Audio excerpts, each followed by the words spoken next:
Hello बच्चा लोग, आप लोग का स्वागत है आपके अपने चैनल गुरुकुल की पाठशाला पे।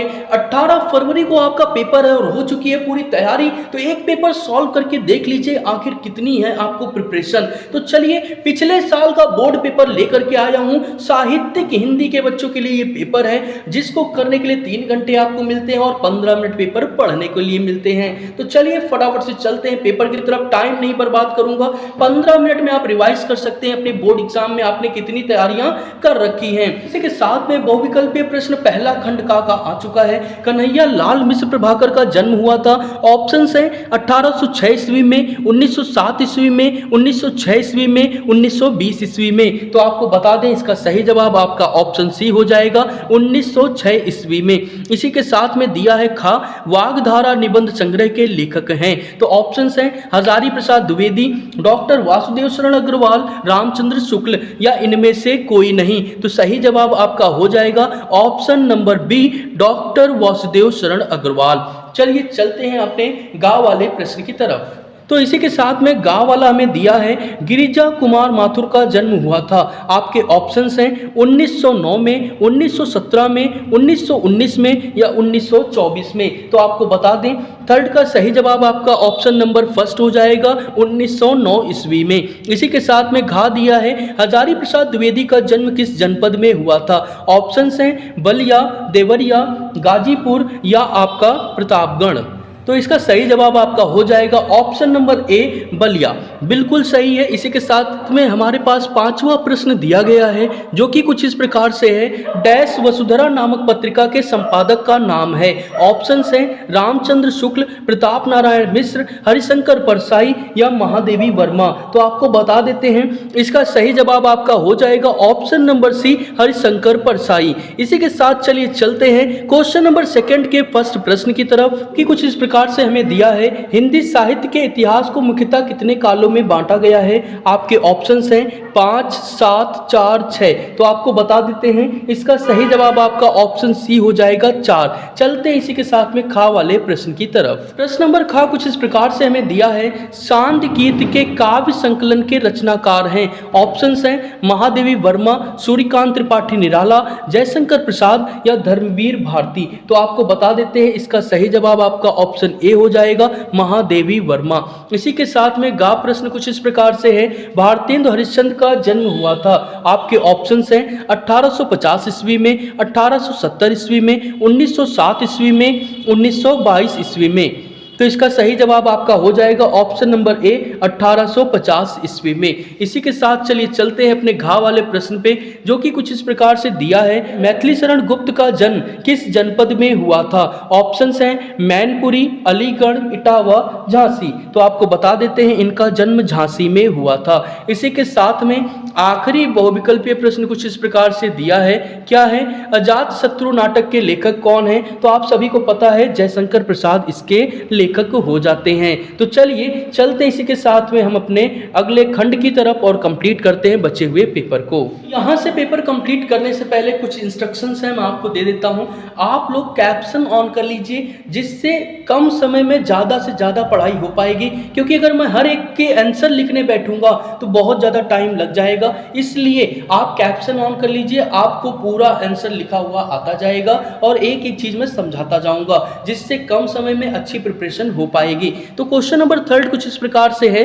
निम्नलिखित में से किसी एक गद्यांश का संदर्भ देते हुए उसके नीचे अंकित प्रश्नों के उत्तर दीजिए। तो यहाँ पे एक आप देख सकते हैं गद्यांश आपको दिया है, आज के अनेक आर्थिक एवं सामाजिक विधानों की हम जांच करें तो पता चलेगा कि वह हमारी संस्कृति चेतना के क्षीण होने के कारण युगानुकूलन परिवर्तन और परिवर्धन की कमी से बनी हुई रूढ़ियों परिकियों के साथ संघर्ष की परिस्थिति से उत्पन्न मांग को पूरा करने के लिए अपनाए गए हैं। उपाय अथवा परिकियों द्वारा थोपी गई या उनका अनुकरण कर स्वीकार की गई व्यवस्थाएं मात्र हैं।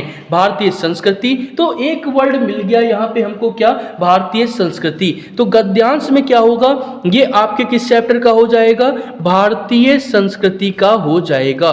ठीक है, किस चैप्टर का हो जाएगा, भारतीय संस्कृति का हो जाएगा। और इसके लेखक की बात करें तो आपको पता है डॉक्टर राजेंद्र प्रसाद इसके क्या हैं, लेखक हो जाएंगे।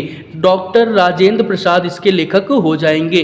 रेखांकित अंश की व्याख्या है तो आप बना के कर दीजिएगा, ठीक है। गा वाला क्या है, भारतीय संस्कृति चेतना के कमजोर होने का मुख्य कारण क्या है, तो आपको बता देते हैं। भारतीय संस्कृति चेतना के कमजोर होने का मुख्य कारण सत्य और उनके आदर्शों की प्रवृत्ति, तथा उनकी संस्कृति विचारधारा की दृष्टि होता है। इसी के साथ में घा वाला प्रश्न क्या दिया है, युगानुरूप परिवर्तन एवं विकास नहीं होने का क्या कारण है, तो आपको बता देते हैं कि युगानुरूप परिवर्तन एवं विकास नहीं होने का मुख्य कारण परंपरागत रूढ़ियों को बिना परख के आकर्षक होना, बाहरी कपड़ों से बने प्रशासकों को ही स्थापित होना होता है। इसके साथ में क्या है, हमारे पास आखिरी प्रश्न दिया है, परिस्थिति और संस्कृति शब्दों में उपसर्ग और प्रत्यय छांट कर लिखना है, तो आपको बता देते हैं। परिस्थिति में परि हमारा क्या है, उपसर्ग हो जाता है, ठीक है, क्या हो जाता है, उपसर्ग हो जाता है। और सांस्कृतिक, ठीक है, इसमें इक हमारा क्या हो जाता है, प्रत्यय हो जाता है। जो छोटे हैं उनको लिख के दिखा दूंगा, बाकी आपकी हेल्प कैप्शन करता रहेगा। इसी के साथ में इसका खंड खा हमारे पास कुछ इस प्रकार से दिया है। सभी प्रश्न आपके सामने आ चुके हैं, ठीक है। अशोक, तो अशोक समझिए आ गया है, हमें किस चैप्टर का है, अशोक के फूल, किस चैप्टर का है, अशोक के फूल चैप्टर का दिया हुआ है। और इसको लिखने की बात करें तो इसको हजारी प्रसाद द्विवेदी जी ने लिखा है। किसने लिखा है, आचार्य, सॉरी यहाँ पे आचार्य होगा, आचार्य हजारी प्रसाद द्विवेदी जी ने लिखा है, ठीक है, हजारी प्रसाद द्विवेदी जी ने लिखा है, ठीक है। इसके बाद अगला क्या है, रेखांकित गद्यांश की व्याख्या आप कर लीजिएगा। संस्कृत के किस कवि ने अशोक को सम्मानित किया है, तो आपको बता दें, संस्कृत के महान कवि कालिदास ने अशोक के फूल को सम्मानित किया है। इसी के साथ में हमारे पास घा वाला प्रश्न है, अशोक पर फूल आने के संबंध में लेखक के क्या विचार हैं, तो आपको बता देते हैं। इसका जवाब है, अशोक के फूल सुंदरियों के असी जानकारी निरूप वाले सेव के मृदु चित्रण से खिलता है। तो इसी के साथ में आखिरी हमारे पास क्या है, असीन जानकारी, और हमारे पास कर्णावतंस दिया है, इसका अर्थ लिखना है, तो आपको बता देते हैं। इसका मतलब होता है हमारे पास में क्या, झनकार उत्पन्न करने वाला, क्या होता है, झनकार उत्पन्न करने वाला, ठीक है। और इसका मतलब जो होता है वो आपको बता दें, कान का आभूषण, क्या होता है, कान का आभूषण हमारे पास हो जाता है। तो इसी के साथ चलिए चलते हैं फटाफट से पद्यांश की तरफ। तो पद्यांश में भी हमको दो पद दिए होते हैं जिनके हमें करने होते हैं, कोई एक पद जिनमें से करना होता है, क्या है, निकस कमंडल ते उमंडी नभ मंडल खंडित धाई उधार, अपार वेग सो वायु विहंडित भयो घोर अति शब्द धमक सो, त्रिभुवन तरजे महामेघ मिल मनहु एक संगहि सब गरजे, ठीक है। इस प्रकार से एक पद्यांश दिया है, इनके प्रश्नों के उत्तर लिखने हैं। तो आपको बता दें, संदर्भ की बात आती है तो इसका सही जवाब आपका हो जाएगा गंगावतरण। किस चैप्टर से ये हमारा है, गंगावतरण चैप्टर से दिया हुआ है। और इसके बात करें कवि की तो जगन्नाथ दास रत्नाकर इसके कवि हैं। कौन है, जगन्नाथ दास रत्नाकर, जगन्नाथ दास रत्नाकर, ठीक है। ये इनके क्या हो जाते हैं, कवि हो जाते हैं, ठीक है। इसके बाद गंगा कहाँ से निकली, तो आपको पता है गंगा कहाँ से निकलती है, ब्रह्मा जी के कमंडल से, ब्रह्मा जी के कमंडल से, ठीक है। ये इसका जवाब हो जाएगा। इसी के साथ में हमारे पास में क्या है, रेखांकित अंश की व्याख्या। तो रेखांकित अंश की व्याख्या आप कर लीजिएगा। त्रिभुवन में क्या आया है, त्रि, त्रि का मतलब होता है तीन, और जब भी नंबर आता है तो वहां पे हमारे पास द्विगु समास हो जाता है। इसका जवाब क्या है, द्विगु समास। इसमें अलंकार है तो यहाँ पे देखिए हमारे पास क्या है, मनोह, तो जहाँ जनो जानो मनोह मानो जैसे शब्द आते हैं वहां पे उत्प्रेक्षा अलंकार हमारे पास हो जाता है। तो इसी के साथ में हमने पहला पद्यांश पूरा कर लिया। चलिए चलते हैं अपने दूसरे पद्यांश की तरफ, जो कि कुछ इस प्रकार से हमको दिया है, ठीक है। आपके सामने है, क्या है, सुख भोग खोजने आते सब आए तुम करने सत्य खोज, जग की मिट्टी के पुतले जन तुम आत्मा के मन के मनोज, चढ़ता हिंसा स्पर्धा में भर चेतना अहिंसा नम्र ओज, पशुता का पंकज बना दिया तुमने मानवता का सरोज। तो ये हमें दिया है, ठीक है। इसमें कवि और कविता का नाम लिखना है तो आपको बता देते हैं। ये आपके बापू चैप्टर से लिया गया है, और जिसके कवि के बात करें तो ये हमारे सुमित्रा नंदन पंत जी हो जाते हैं, ठीक है, सुमित्रा नंदन पंत। हमारे इसके क्या हो जाते हैं, कवि हो जाते हैं। अगला क्या है, अधिकांश मानव संसार में आकर किसकी खोज में लग जाता है, तो आपको बता दें अधिकांश मानव संसार में आकर सुख भोग की खोज में लग जाते हैं। तो इसका जवाब क्या हो जाएगा, सुख भोग की खोज में लग जाते हैं। अगला मनोज और स्पर्धा शब्दों का अर्थ लिखना है, तो आपको बता दें मनोज का मतलब होता है कामदेव। क्या होता है, कामदेव। मतलब क्या हुआ, या इसको हम क्या लिख सकते हैं, मन से जन्म लेने वाला या मन में जन्म लेने वाला, मन में जन्म लेने वाला। ठीक है, इसके बाद में हमारे पास क्या है, स्पर्धा। स्पर्धा का मतलब आपको पता है, इंग्लिश में कंपटीशन कहते हैं, हिंदी में क्या कहेंगे, होड़ लिख देंगे। इसके बाद क्या है, हमें प्रसंग का वर्णन करना है, तो मैं आपको ऐसे ही बता दूं, कवि ने महात्मा गांधी के जीवन और उनके प्रभाव का वर्णन किया है, सत्य की खोज को महत्व दिया है और अहिंसा के दर्शन से हिंसा को बदल दिया है। इसी के साथ में हमारे पास रेखांकित अंश की व्याख्या है, जो कि आप स्वयं कर लीजिएगा। चलते इसी के साथ में अपने अगले पेपर की तरफ। तो इसी के साथ में क्वेश्चन 5 आ जाता है हमारे पास में, जिसमें हमें क्या करना होता है, साहित्यिक परिचय या जीवन परिचय लिखना होता है। तो आपको बता देते हैं कि वासुदेव शरण अग्रवाल, हजारी प्रसाद द्विवेदी, डॉक्टर एपीजे अब्दुल कलाम, साथ में जयशंकर प्रसाद, सूर्यकांत त्रिपाठी निराला, सुमित्रानंद, सभी जितने भी जीवन परिचय हैं मैंने पहले ही करा रखे हैं। लिंक डिस्क्रिप्शन बॉक्स में दे देता हूं, जा करके आप वॉच करिए। सारी चीजें कंप्लीट कराई जा चुकी हैं। और कहानी की बात करें तो ध्रुव यात्रा हो गई, लाठी हो गई, पंचलाइट हो गई, बहादुर हो गई, तो ये सारी कहानियां आपकी हैं। आपको एक तैयार कर लीजिए, पेपर में आपको आता है, लिख देना होता है, परेशान नहीं होना। ठीक है, मिनिमम 2 तैयार करिएगा, या तो लाठी पंचलाइट आएगी या बहादुर आएगी, तो आप कर सकते हैं। इसी के साथ में हमारा अगला प्रश्न क्या है, इसके लिए मैंने एनिमेशन वीडियो बनाई है, आप एनिमेशन वीडियो वॉच कर लीजिए, बिल्कुल गलती नहीं होगी। कहानी की बहुत ही शानदार एनिमेशन वीडियो बनाई है। साथ ही साथ में स्वपठित खंड काव्य के आधार पर निम्नलिखित प्रश्नों में से किसी एक का संक्षिप्त दीजिए। रश्मि रथी, श्रवण कुमार, उसके बाद सत्य की जीत। सत्य की जीत और श्रवण कुमार की भी एनिमेशन वीडियो बनाई गई है, लिंक डिस्क्रिप्शन बॉक्स में डाल दूंगा, जाइए फटाफट से वहां वॉच कर लीजिए। आलोक व्रत, ठीक है, मुक्ति यज्ञ, मुक्ति यज्ञ भी मैंने पहले ही करा रखा है, जिसको लिख करके बताया है कि किस तरीके से आपको करना है। त्यागपथी, ये सारे खंड काव्य आपको दिए जाते हैं, जिनमें से केवल आपको एक खंड काव्य करना होता है, जो कि आपको पढ़ाया जाता है। हर एक जगह का अलग खंड काव्य होता है। तो इसी के साथ चलिए चलते हैं अपने पेपर में आगे। इसको मैंने कंप्लीट कराया है, देखिए आप जाइए वीडियो वॉच करिए, कोई दिक्कत आए कमेंट करिए, मैं आपकी हेल्प के लिए खड़ा हूं। लेकिन पहले आप वॉच करिए, मेहनत करिए, फिर उसके बाद में आप हमसे हेल्प मांगिए। इसी के साथ में संस्कृत पोर्शन हमारा आ जाता है खंड का। तो यहाँ पे देखिए क्या दिया गया है, सबसे पहले यहाँ पे दिया है, धनोयम भारत देशः यत्र सुमलिष्यति जनमानस पावनी भव्य भावोद भावनी सद संदोह प्रसविनी सुर भारती। तो ये चैप्टर यहाँ देखिए संस्कृत भाषा दिख गया, तो हमें समझ में आ गया संस्कृत भाषा या चैप्टर का हो जाता है।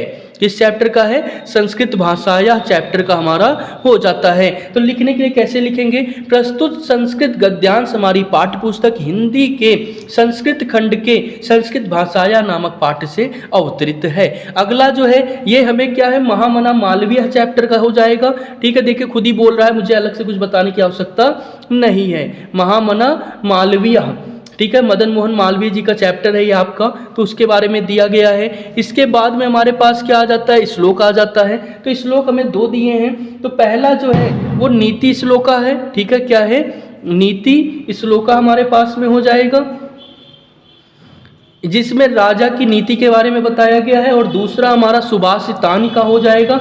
सुभाषितानी आपको पता है ये एक उपदेश है, ठीक है, जिसमें बुद्धिमानी का कथन जो है वो बताया गया है। इसके बाद में हमारे पास में आ जाते हैं प्रश्नोत्तर। तो आपको बता देता हूं मैं, जब आप बोल दूंगा आप लिख लीजिएगा। विद्यार्थी किम तज्जेत, तो विद्यार्थी क्या है, सुखम तज्जेत, क्या हो जाएगा, सुखम हो जाएगा। के न्यात पथा ना प्रविचलंती, तो आपको बता दें धीरा न्यायात पथा ना प्रचलंती, तो क्या हो जाएगा, धीरा न्यायात, क्या हो जाएगा, न्यायात पथा, ठीक है, ना प्रचलति। इसके बाद कस्या भाषा या व्याकरण सुनिश्चितम, तो आपको पता ही है हमारी भाषा संस्कृत भाषा, ठीक है, संस्कृत भाषा याम ठीक है। अगला क्या है, चतुष्पदा कह राजा नाम अक्रुनंती, तो आपको बता दें सिंह राजा नाम, इसका क्या हो जाएगा, सिंघम राजा नाम अक्रुवन हो जाएगा। तो कुछ इस तरीके से क्वेश्चन आंसर आपको करने, केवल 2 करने, मैंने आपको सारे बता दिए। चलिए चलते हैं इसी के साथ क्वेश्चन नंबर 10 की तरफ। तो कुछ इस प्रकार से क्वेश्चन नंबर 10 आ जाता है, हास्य रस, करुण रस, उपमा, रूपक, सोल्टा, कुंडलिया करना होता है। आपको बता दें जहां पर हास्य रस और करुण रस और वीर रस की एक डेफिनेशन बता दूं, जब किसी नाटक को देखकर, उपन्यास को पढ़कर मन में करुणा के भाव उत्पन्न होते हैं तो करुण रस होता है, वीरता यानी उत्साह के भाव उत्पन्न होते हैं तो वीर रस होता है, और हंसी के भाव उत्पन्न होते हैं तो हास्य रस हो जाता है। उदाहरण आपके पास कई हैं, यहाँ 2 दिए, मैं दोनों बता देता हूं। शीश पर गंगा हंसे भुजनी भुजंगा हंसे, हास ही को दंगा बेवन नंगा के विवाह में। इसके बाद करुण रस है, इसके बाद करुण रस है तो क्या होगा, मणि कोई भुजंग से जन्नी फनसा पटक रही तीसी, अंधी आज बना कर मुझको किया न्याय तुमने जगदीश। तो कुछ इस तरीके से लिखना है। उपमा अलंकार आपको पता है क्या होता है, उपमे में उपमान की रंग भेद गुण आदि के आधार पर तुलना की जाती है, वहां उपमा अलंकार होता है। और उदाहरण के लिए पीपर पात सरिस मंडोला, इसमें सा से रिलेटेड शब्द आते हैं। ठीक है। रूपक में क्या है, जहां भेद रहित आरोप हो जाता है, जैसे चरण कमल बंदो हरिराई। ठीक है। सोल्टा कुंडलिया आपको तैयार कर लेना है, बहुत ही आसान है, कोई एक तैयार कर लीजिए काम हो जाएगा, कुंडलिया छोड़ दीजिएगा थोड़ा टफ होता है। ठीक है। सोल्टा रोला चौपाई तैयार कर लीजिएगा, इनसे काम हो जाएगा। ठीक है। निबंध सारे मैंने करा रखे हैं, पर्यावरण प्रदूषण भी करा रखा है, विज्ञान वरदान अभिशाप करा रखा है। ठीक है। और 2-3 और करा रखे, टोटल 6 निबंध मैंने कराए हैं, आप तैयार कर लीजिए, 6 में से ही आपके पेपर में आएगा। और कैसे लिखना है वो बताया है, तो पूरे 9 नंबर दिला के जाएगा। इसके साथ ही हमारे पास प्रश्न नंबर 12 आ जाता है। तो नैनम का संधि विच्छेद क्या होता है, तो आपको बता देते हैं, इसका सही जवाब आपका हो जाएगा दा, यानी कि हमारे पास ने प्लस अनम हो जाएगा। सेकंड का सही जवाब क्या हो जाएगा, नाविका, तो नाविका का सही जवाब हो जाएगा 9 प्लस इका।